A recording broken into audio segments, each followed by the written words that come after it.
ખબર પડશે. દુકાન ઉપરથી મારા નામનું પાટિયું હટાવ્યું અરે એક પાનું દિલ દુભાયું ને જો આખી દુકાન હટી ગઈ. હવે ભર ફિલ્ડિંગ ગોતું. જે થયું એ સારા માટે જ થયું. રોકલા ભરતો ચીટો ભરતો. આ તારી હરિશ્ચંદ્ર નો અવતાર એના મોઢે રામની જગ્યાએ રાવણ ખાલી મેં જ સાંભળ્યું તે હો સાંભળ્યું. બાર ચીટ્યું એટલે ખબર પડે સપનું તો નથી ને. ઓ માં આતે પરવાનો એ બા સાંભળ્યું તો મેં છે પણ વિશ્વાસ નથી થતો કે આ આપણી સરોજ છે કે એની કોઈ ડુપ્લિકેટ. એને હો ચીટ્યો ભર એટલે ખબર પડે. હાય હાય બોલે તો આપણા વાળી ભર. હા શું કરો છો? આપણી એ મારી સંતોષી માં આજે તો તું કે એટલા પેંડા એટલા નાળિયેર વધેરું. રગલા આ તારી અક્કલ મટી ડોબી થોબરી આટલા વર્ષો પછી આપણા ગોળાનું પાણી ચડ્યું. એવું જરાય નથી બા.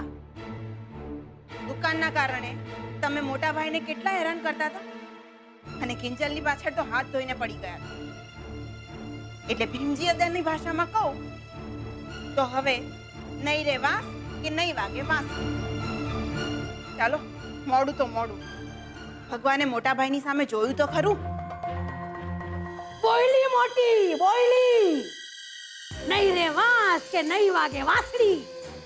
ભગવાને સામું તો જોયું. અરે તંબુરો જોયું અને ડફોળ તે આનામાં હું જોયું. ઓ બા એક વસ્તુ સમજી લેજો આ આખી નાતને તમારો સ્વભાવ બરાબર ખબર હતો એટલે મને કોઈ છોકરી દેતું નહોતું. આ ભલે આવડી તો આવડી સારી છે બિચારી. હે સરોજ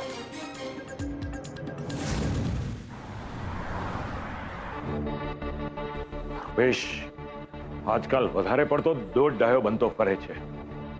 થોડો પણ મોડો પડ્યો ને તો મારું કામ થઈ જાત. ખેરાન મેદાન થઈ જાત પેલા ચા વાળા મોહનની દુકાન.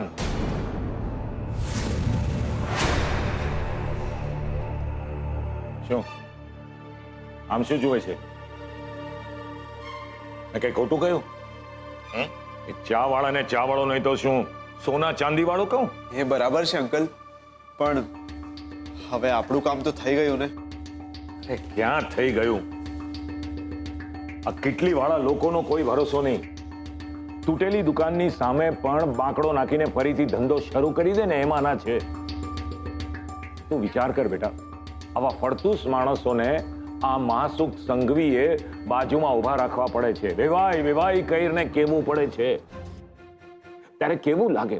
શરીર પર જાણે કીડા ફરતા હોય ને એવું લાગે છે મને. એ બરાબર છે અંકલ પણ હવે આપણે એમાં શું કરી શકીએ? અરે કરવાનું તો ઘણું બધું વિચાર્યું તું મેં પણ રૂપેશ આડો ફાટ્યો. સૌથી પહેલી શરત મેં મૂકી હતી કે લગ્ન પછી સેજલનો ભટ્ટ પરિવાર સાથે કોઈ સંબંધ નહીં રહે અને મને ખાતરી હતી કે ચા વાળો ચાની જેમ ઉકળશે ને વાત ત્યાં ને ત્યાં જ પતી જશે. પણ નહીં, રૂપેશ આડો ફાટ્યો ને પાછી બગાડી નાખી. બાકી આ લગ્નની ફેરમાં તો હું પહેલા પણ નહોતો અને આજે પણ નથી. ઓહ હવે સમજાયું કે તમે આ ધામધૂમથી લગ્ન કરવાની શરત કેમ મૂકી છે. બરાબર સમજ્યો છે તું બેટા, બરાબર સમજ્યો છે. ક્યાં કરોડપતિ બાપનો દીકરો રૂપેશ અને ક્યાં પેલી પરચુરણની પાવલી જેવી સેજલ. કોઈ રીતે સરખામણી થાય જ નહીં. અને જ્યારે આવું થાય ને ત્યારે પાણી માથા પર આવી જાય, માથા સુધી પહોંચી જાય.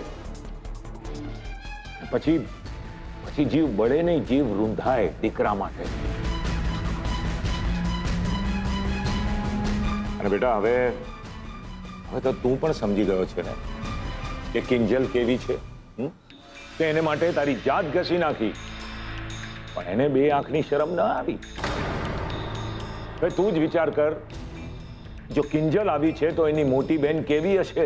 હું સમજી ગયો છું અંકલ પણ જો કિંજલે ધામધૂમથી લગ્ન માટે પૈસાની વ્યવસ્થા કરી લીધી તો?